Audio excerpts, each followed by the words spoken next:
우리가 인생을 살아가면서 중요한 두 가지 시점이 있습니다.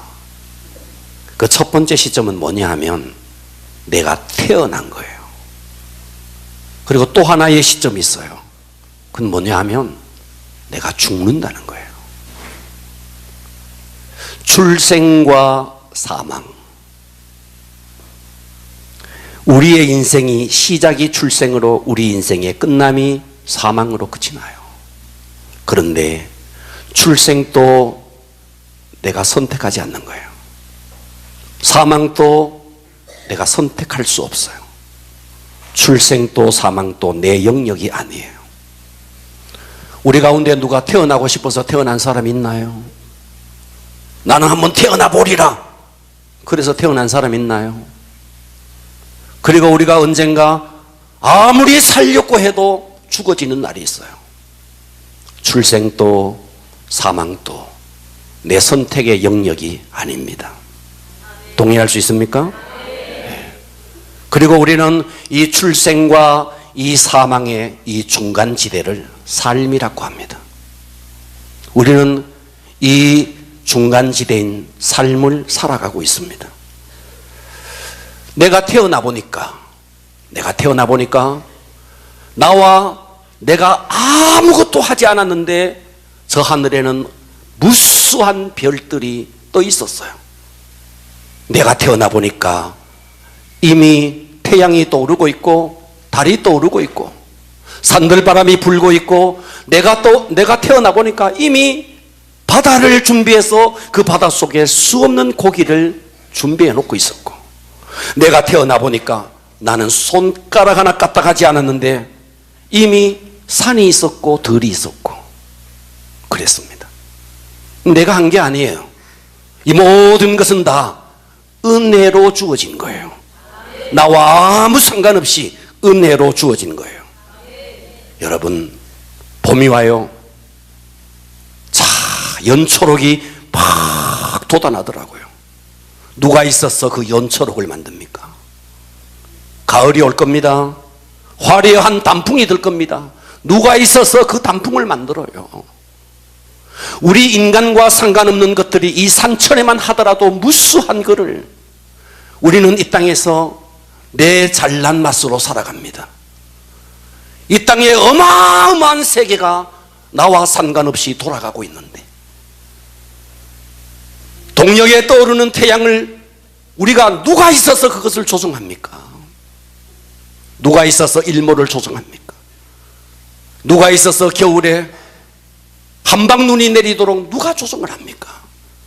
이 땅에 산천만 하더라도 나와 상관없는 것들이 너무나 많은 거예요. 이 모든 것은 은혜인 겁니다. 은혜. 할렐루야. 내가 노력 하나도 하지 않았는데 하늘이 있고 땅이 있고 산이 있고 바다가 있고 농가밭이 있고 바다에는 물고기가 있고 들에는 채소들이 있었습니다. 사람이 만든 게 아닙니다. 이것은 전적으로 주어진 은혜인 것입니다. 자, 우리가 출생이 은혜예요. 출생이. 내가 태어나는 것이 은혜예요. 할렐루야. 마찬가지로 우리가 살아가는 삶 자체도 은혜예요. 내가 살아가는 거, 이 모든 것이 다 은혜예요. 은혜. 그런데 이 은혜로 주어진 이 인생, 감사하며 살기도 아까운 이 인생을 우리는 원망하고 시기하고 증오하고 그렇게 인생을 살아갑니다. 자, 우리 한번 생각해 보십시오. 내가 태어나기 전에 어머니 뱃속에 있을 때, 어머니 뱃속에서는 도무지 필요가 없는 손가락, 어머니 뱃속에서는 도무지 필요 없는 눈과 코와 귀, 모든 것이 어머니 뱃속에서 만들어졌어요. 어머니 뱃속에서는 하나도 필요 없는데, 왜요? 태어나면 만질 수 있는 사물이 있어서 태어나기 전에 이미 만들어진 거예요. 태어나면 볼 수 있는 산천이 있어서 태어나기 전에 이미 만들어진 거예요. 태어나면 걸을 수 있는 땅이 있어서 이미 어머니 뱃속에서 은혜로 내 발이 만들어진 거예요. 그렇다면 우리가 살아가는 이 현 시대는 뭐냐? 어머니 뱃속에서 우리가 태어나면 살 수 있는 이 세상을 위해서 모든 것을 준비하듯이 우리가 살아있는 이 시대는 언젠가 내 목숨이 끝나고 나면 들어가야 할 영원한 세계, 그 영원한 세계를 위하여 준비하는 기간입니다. 사람들은 이걸 몰라요. 그래서 오직 아주 돈에 목숨을 걸어요. 그러다가 돌아버려요. 돈 그거 뭐라고?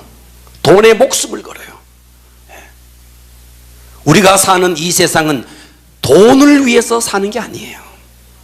우리가 언젠가 죽음 앞에 맞닥뜨릴 날이 올 겁니다. 언젠가. 여러분이 천년만년 살 것 같지만 아닙니다. 언젠가 맞닥뜨릴 날이 옵니다. 그 죽음 앞에 딱 맞닥뜨렸을 때 육체를 벗어버린 내 영혼, 그 영혼이 가야 할 그 세계, 그 영원한 세계에, 그것을 위해서 내가 그동안 벌어놓았던 물질, 내가 모았던 내가 장만했던 집, 내가 타고 다니던 자가용, 이 모든 것은 액세서리에 불과해요. 그 영혼의 때는 내가 이 땅에서 벌어두고 내가 이 땅에서 저금해둔 그 모든 것은 하나의 액세서리예요. 내가 올라갔던 명예, 권세, 지위 다 액세서리입니다. 내 영혼을 위해서는 도무지 필요 없는 거예요. 그런데 우리는 그때를 준비하지 못하고 허송세월하다가 어느 날 그 죽음 앞에 맞닥뜨리게 됩니다. 여러분 자신을 한번 돌아보시고, 여러분은 잘 살고 있습니까? 여러분은 지금 살고 있는데 잘 살고 있습니까?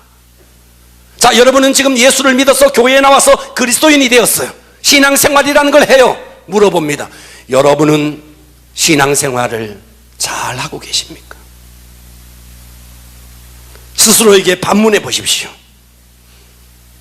우린 지난주 하나의 스키 드라마를 봤어요. 거기 한 여자가 나왔어요.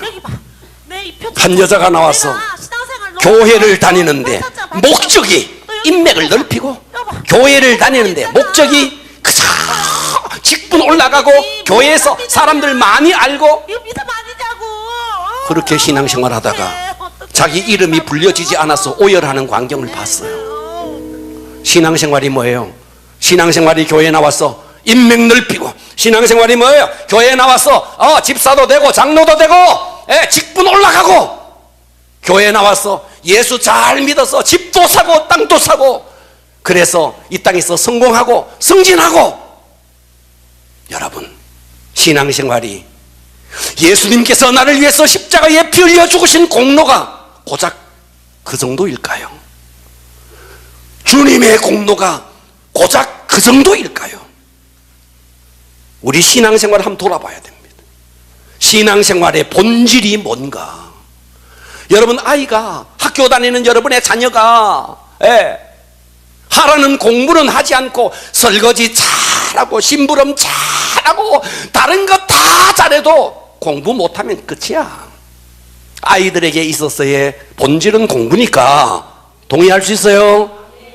아이는 공부를 잘해야 돼. 학생일 때는 공부를 잘해야 돼. 설거지 아무리 잘해도 필요 없는 거예요. 심부름 아무리 잘해도 필요 없는 거예요.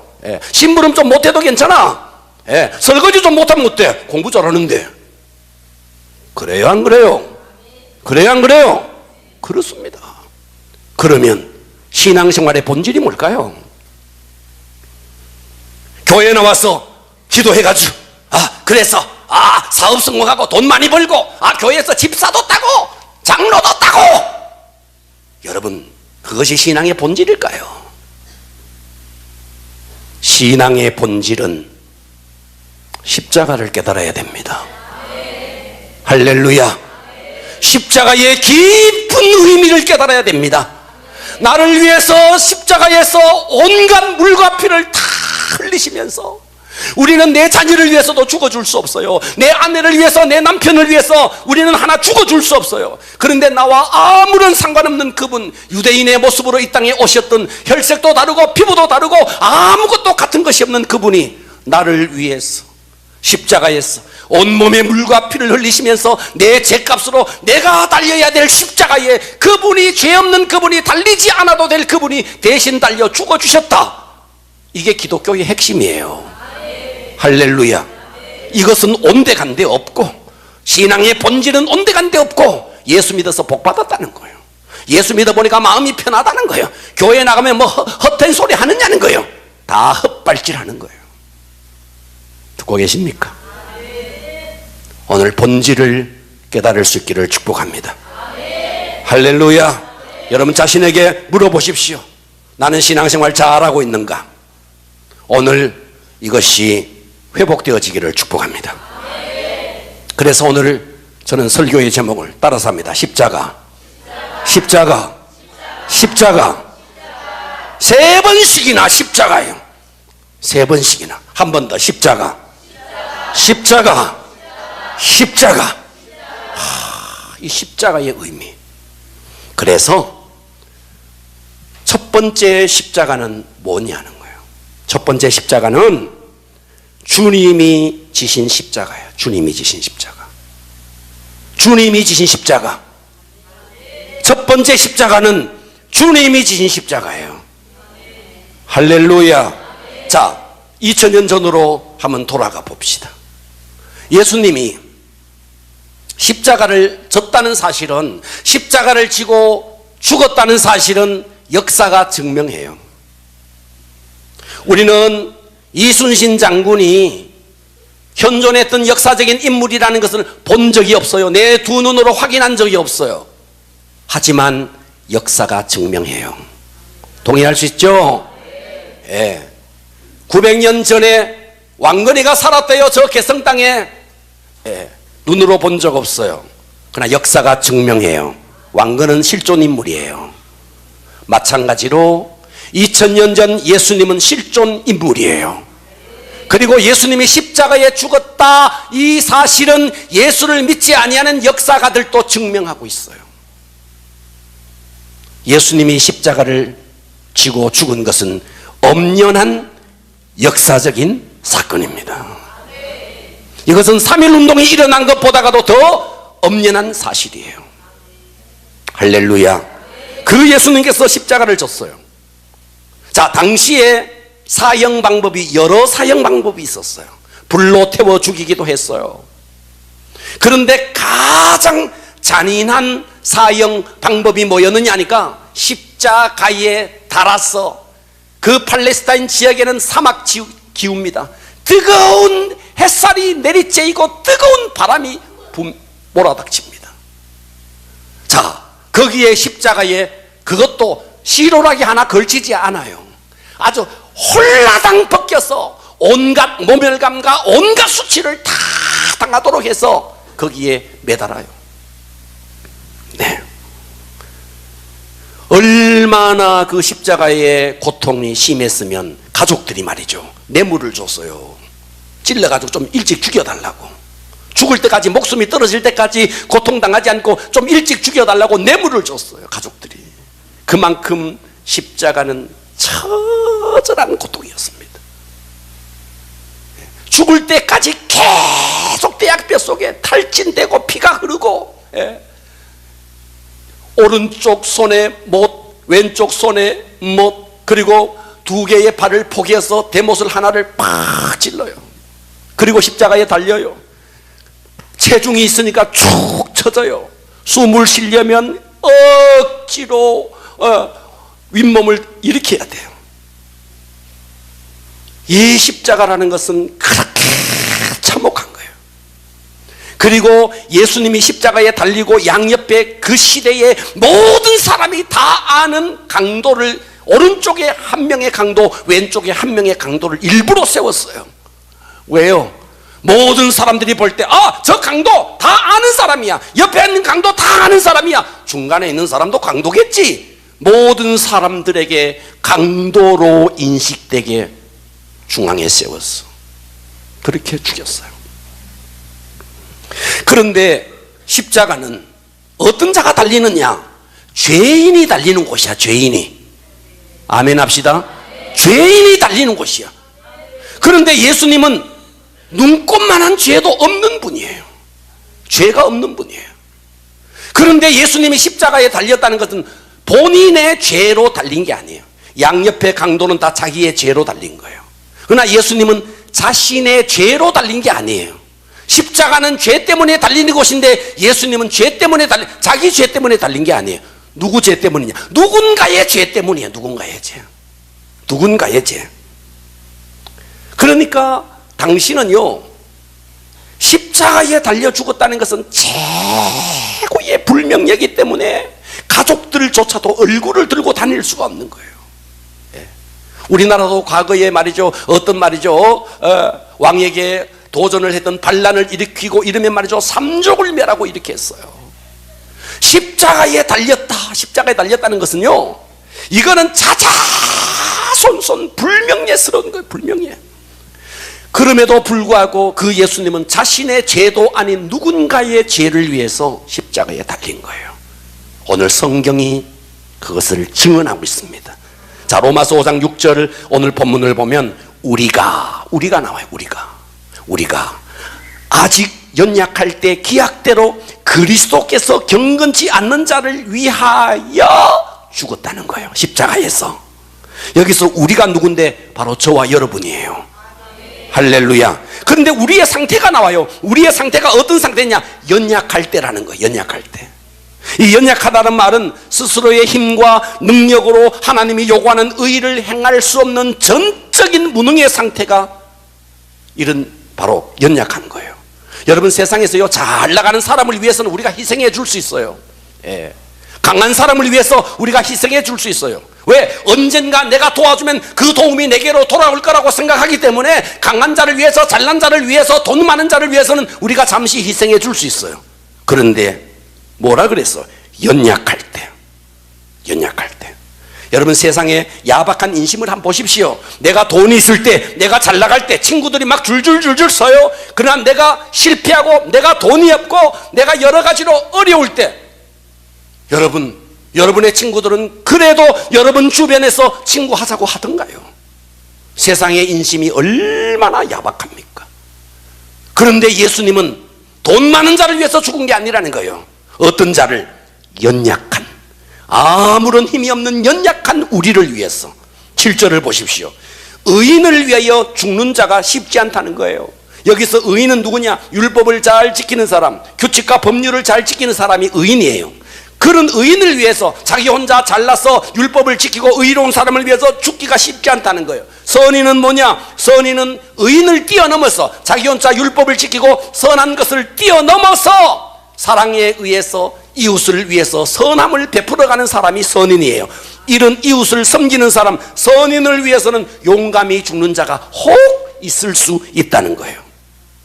그런데 성경은 뭐라 그랬어요? 8절에 우리가 아직 의인도 아니요 선인도 아니요 연약한 자요. 우리가 어떤 자냐? 죄인 되었을 때 하나님이 우리를 이 땅에 보냈는데 그 목적도 알지 못하고 내 육신의 정욕대로 살아가는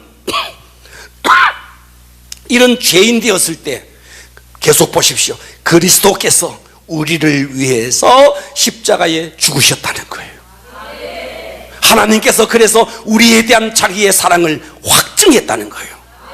우리의 서 있는 자리가 어디냐? 의인이 아니라는 거예요. 우리가 서 있는 자리가 어디냐? 선인이 아니라는 거예요. 우리가 서 있는 자리가 어디냐? 죄인이라는 거예요. 할렐루야. 그러면서 더 나가서 뭐라 그러느냐? 10절 보십시오. 10절에 보니까 곧 우리가 원수 되었을 때, 하나님과의 반대편 속에 서서 하나님과 원수 되었을 때, 오히려 하나님을 조롱하고 교회를 조롱하고 교회를 미워하고 하나님의 반대편에 서서 원수가 된 나, 그런 나를 위해서 주님이 십자가를 져주셨다는 거예요. 할렐루야. 성경에서는요, 이 절묘한 이 이야기를 한 사건을 통해서 설명합니다. 예수님 당시에 바라바라는 아주 당시에 최고의 강도가 있었습니다. 자, 예수님 당시에 죄인들을, 전례에 따라서 죄인들을 풀어주는 하나의 습관이, 그런 일이 있었습니다. 당시의 총독은 빌라도였습니다. 이 빌라도가 전례대로 절기가 오면, 우리나라도 8.15 특사, 광복절 특사 하면서 사면을 해줍니다. 6월절이 오고 절기에 따라서, 전례에 따라서 흉악한 범인이라 할지라도 풀어주는 전례가 있었습니다. 그래서 빌라도는 예수 그리스도가 죄가 없다는 사실을 명백하게 알고 있었습니다. 그래서 전례를 따라서 그 절기가 온 6월절이 절기가 오는 그때에 죄수 하나를 풀어주려고 당시의 최고의 죄수였던 바라바와 예수를 사이에 두고 백성들에게 누구를 풀어줄까? 누구를 풀어줄까? 빌라도는 생각했어요. 당연히 백성들은 예수를 풀어주라고 소리칠 것이다 예상했어요. 그런데 예상은 완전히 빗나갔어요. 왜요? 당시에 종교 지도자들이 백성들에게 돈을 풀어서 매수를 했습니다. 많은 돈을 주고 예수를 풀어달라고 소리치지 마라, 바라바를 풀어달라고 소리 질러라. 돈에 매수된 군중들이 소리를 지르기 시작합니다. 예수를 십자가에 못 박으소서, 바라바를 풀어주소서. 그래서 바라바가 풀려납니다. 바라바가. 자, 성경을 한번 보십시오. 누가복음 23장 19절에 보면 이 바라바는, 보고 계십니까? 성중에서 일어난 밀란과 살인으로 말미암아 옥에 갇힌 자르라. 이 바라바는 살인자예요. 살인자이기 때문에 유대의 법으로 하면 돌에 맞아 죽어야 되고, 또 밀란을 일으켰대요. 밀란을 일으켰다는 것은 로마 법으로는 십자가에 매달려야 될 그런 범인이라는 거예요. 그래서 빌라도는 이 두 사람을 세우고 군중들에게 물어보는 거예요. 23장 20절을 보십시오. 빌라도는 예수를 놓고자 하여 다시 그들에게 말하되 그들은 소리 질러 이르되 그를 십자가에 못 박게 하소서, 십자가에 못 박게 하소서 하는지라. 예, 이들은 돈에 매수되었어요. 예수가 죄가 없다는 사실을 너무나 잘 알고 있어요. 자, 21절 22절 빌라도가 세 번째 말하되 이 사람이 무슨 악한 일을 하였느냐? 나는 그에게서, 예수에게서 죽일 죄를 찾지 못하였나니 때려서 그냥 놓으리라. 그렇게 했다는 거예요. 그러나 23절 그들이 큰 소리로 재촉하여 십자가에 못 박기를 구하니 그들의 소리가 이긴지라. 이에 빌라도가 그들이 구하는 대로 하기로 언도하고 그들이 요구하는 자곤 밀란과 살인으로 말미암아 옥에 갇힌 자 바라바를 놓아주고 예수는 넘겨줘 그들의 뜻대로 하게 하니라. 천하가 다 아는 죄인 바라바, 그가 살아난 거예요. 그가. 그리고 점도 없고 흠도 없는 그 예수 그리스도가 십자가에 못 박힌 거예요. 이 기가 막힌 사건, 이 뒤집힌 외침, 이 최악의 형벌, 사실 그 십자가는 누가 달려야 될 곳이냐? 바라바가 달려야 될 곳이에요. 예수가 달릴 곳이 아니에요. 그러면 이 바라바가 누구냐는 거예요. 이 바라바가 바로 저와 여러분의 모형이라는 거예요. 그런데 그 죄수 바라바가 풀려났다는 거예요. 누가 대신 그 십자가에 달리고? 예수가 달리고.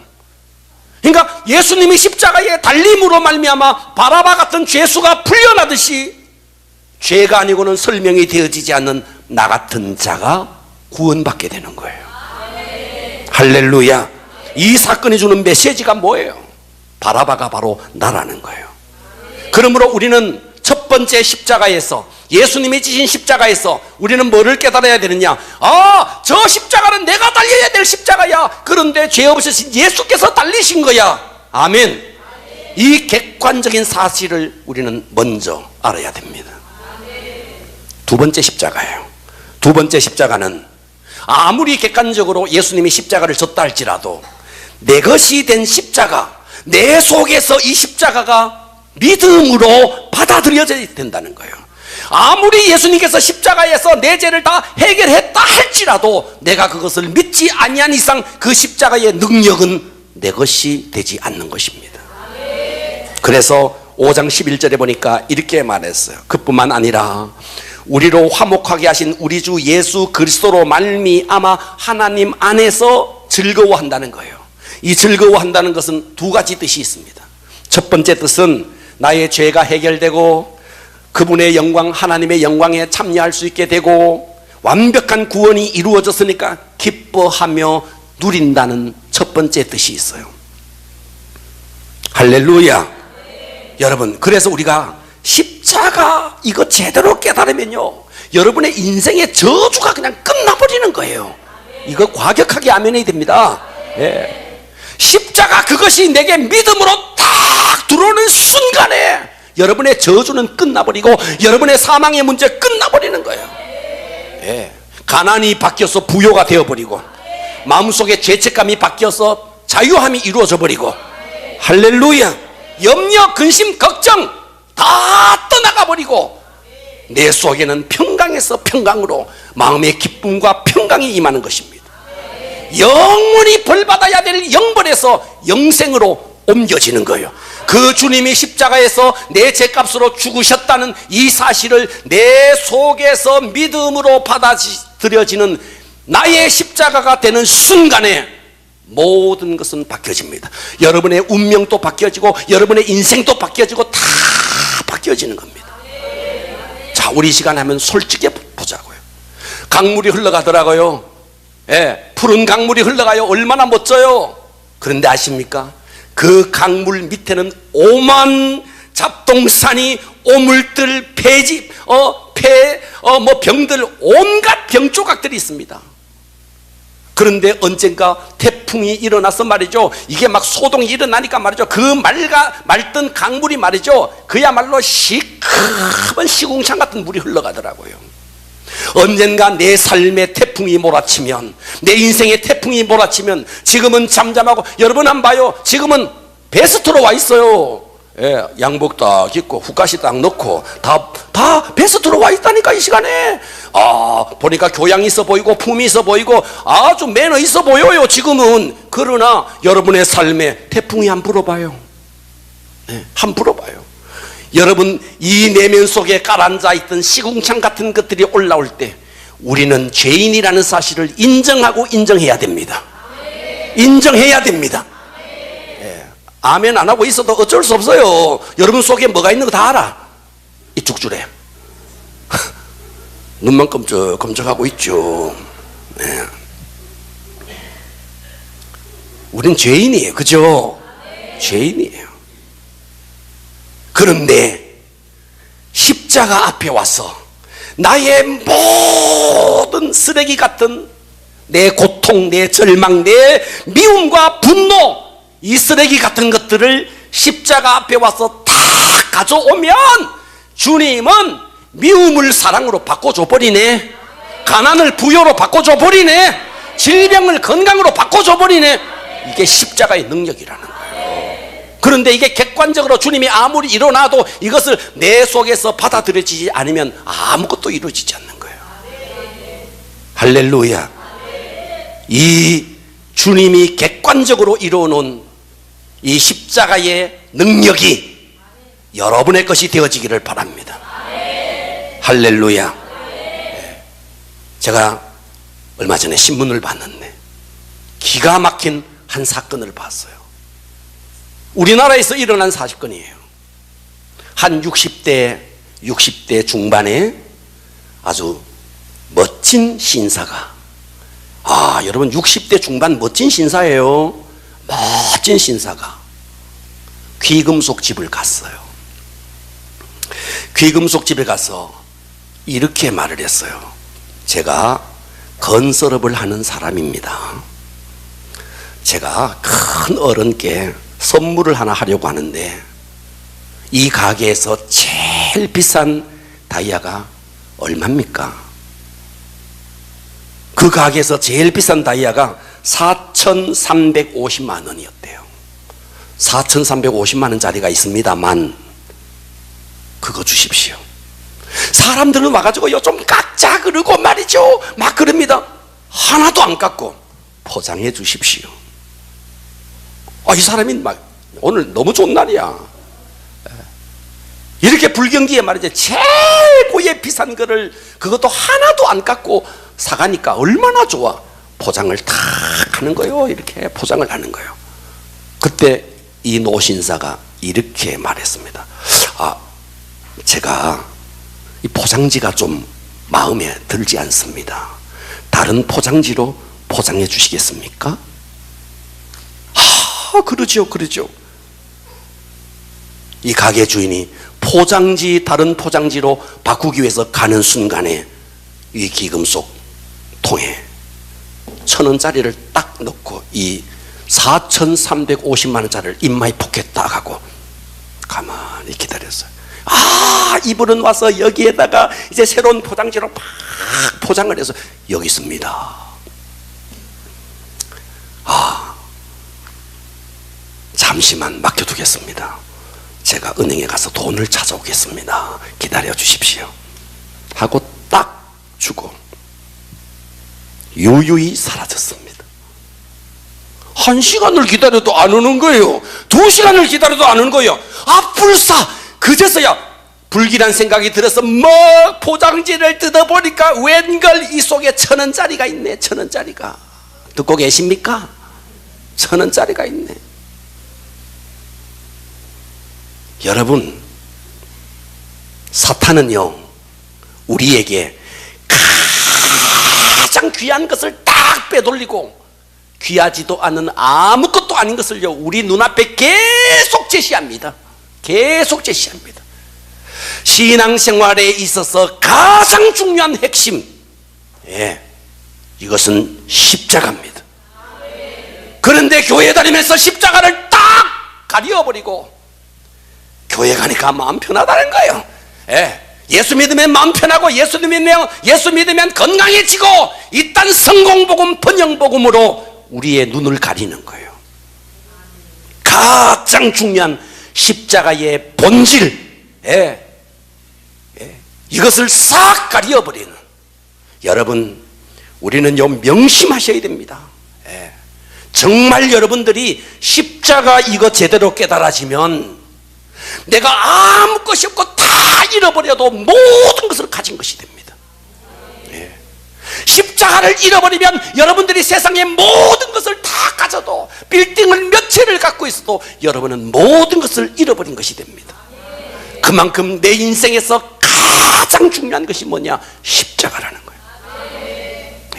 이 십자가의 본질, 십자가요.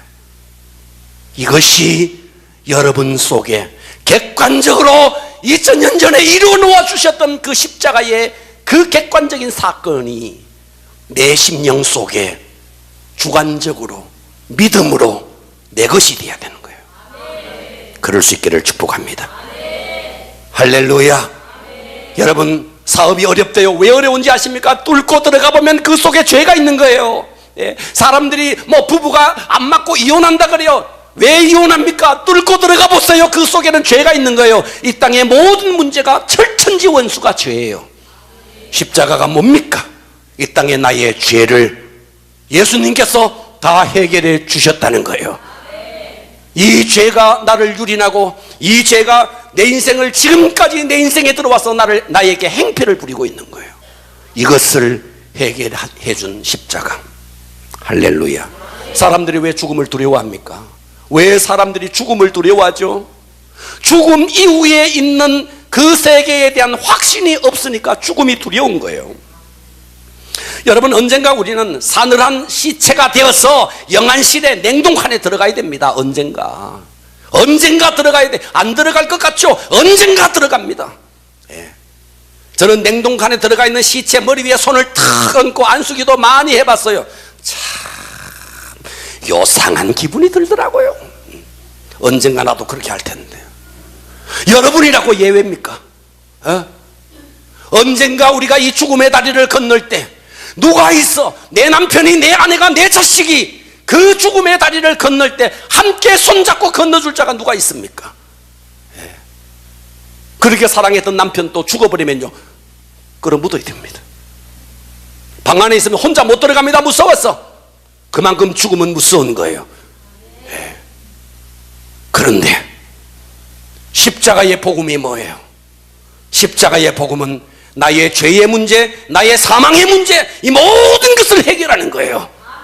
그렇기 때문에 십자가를 제대로 믿어버리면 죽음이 두려움이 없는 거예요. 왜? 죽음 이후의 세계에 대한 확신이 있으니까 죽음이 두렵지 않는 거예요. 순교가 두렵지 않는 거예요. 그러니까 수많은 선교사들이 해외에 나가서 순교를 할 수 있는 거예요. 왜? 죽음 이후에 그 영원한 세계에 대한 확신이 있기 때문에. 어떤 종교가 이 죽음 이후의 세계에 확신이 있답니까? 어느 종교가 죽음 이후의 세계에 확신이 있습니까? 기독교 이외의 어느 종교가 그 죽음 이후의 세계에 대해서 확신을 줍니까? 우리는 주님이 이루어 놓으신 객관적인 십자가, 이것이 믿음으로 나의 십자가가 되기를 축원합니다. 할렐루야. 세 번째 십자가입니다. 세 번째 십자가는 이제 내가 져야 할 십자가입니다. 자, 11절을 보면 그뿐만 아니라 이제 우리로 화목하게 하신 우리 주 예수 그리스도로 말미암아 하나님 안에서 또한 즐거워하느니라. 이 즐거워한다는 말은 두 번째 의미가 바로 자랑한다는 뜻이 있습니다. 즐거워한다 하면 자랑한다 하십시다. 즐거워한다? 즐거워한다? 네, 우리 인생의 최고의 목적이 뭐예요? 하나님을 영화롭게 하고 영원토록 그분을 즐거워하는 거예요. 즐거워한다는 말은 십자가를 자랑한다는 말이에요. 그래서 사도 바울은 갈라디아 6장 14절에 이렇게 말해서, 그러나 내게는 우리 주 예수 그리스도의 십자가 외에 결코 자랑할 것이 없다는 거예요. 예수님 자랑할 거 많아요. 예수님이 태어날 때 이미 별을 움직였어요. 예수님이 태어날 때 동방박사들이 별을 보고 왔어요. 별을 움직이며 태어난 예수님. 여러분, 예수님 보세요. 주옥 같은 그 산상수훈, 정말 시와 같은 팔복 한번 보십시오. 수 없는 병자를 고치고 죽은 자를 살리고 예수님 자랑할 게 얼마나 많아요. 그런데 바울은 그런 거 자랑 안 한다는 거예요. 뭐만 자랑하는데? 십자가만 자랑한다는 거예요. 십자가가 그만큼 우리 인생의 중심이라는 거예요. 바울은 그렇게 그 시대 사람들이 혐오스럽게 생각했던 이 십자가를 자랑한다는 거예요. 왜요? 자, 이사야 53장 5절을 보십시오. 그는 예수님이에요. 그가 찔림은 우리의 허물 때문이에요. 그 예수님이 상함으로 우리의 죄악 때문이다. 그 예수님이 징계를 받음으로 우리는 평화를 누리고, 그 예수님이 채찍에 맞음으로 우리는 나음을 받았도다. 우리가 어떤 자예요? 다 양 같아서 그릇 행하여 잘못 행하여 제 멋대로 살아가는 자가 우리라는 거예요. 그런데 하나님께서는 우리 모두의 죄악을 그에게, 예수 그리스도에게 다 떠맡겼다는 거예요. 담당시켰다는 거예요. 할렐루야. 교회 전승에 의하면 바라바가 살아났어요.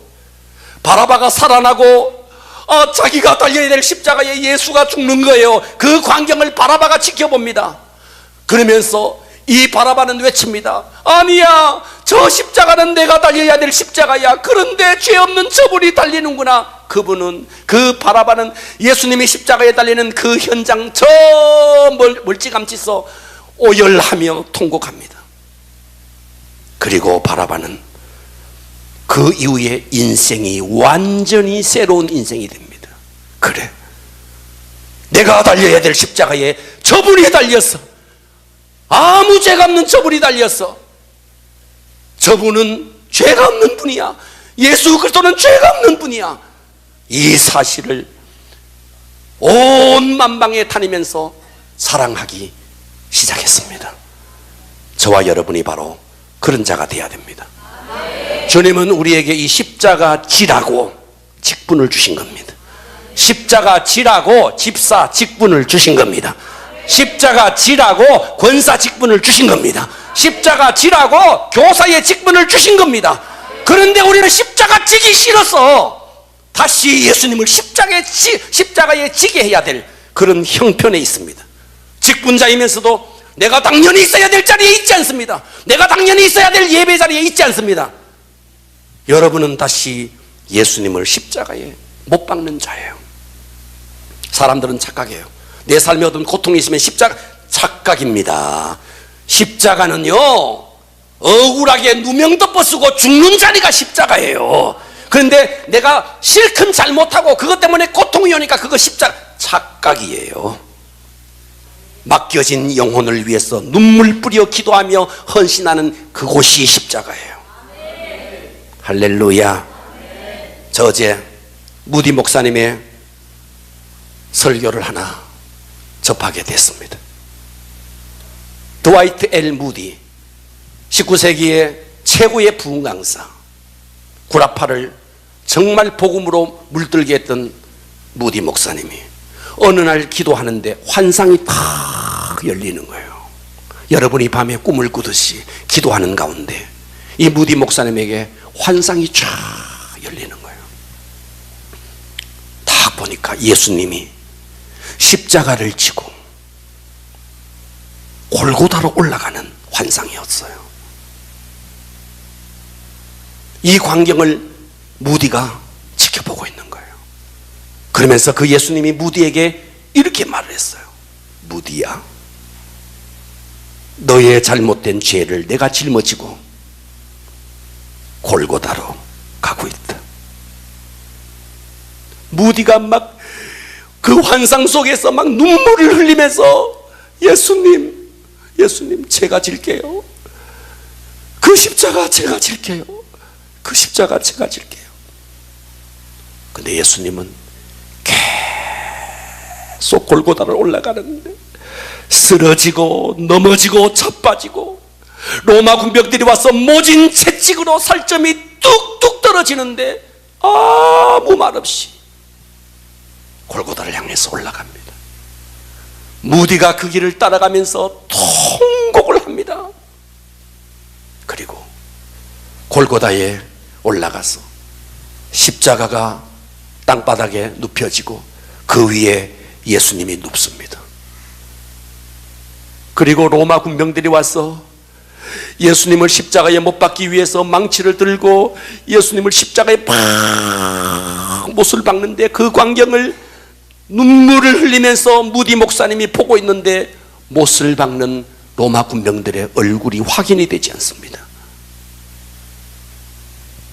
그래서 무디가 소리쳤대요. 환상 속에서 소리쳤대요. 안 돼! 안 돼! 예수님 십자가에 못 박으면 안 돼! 안 돼! 그리고 그 무디가 쫓아갔어.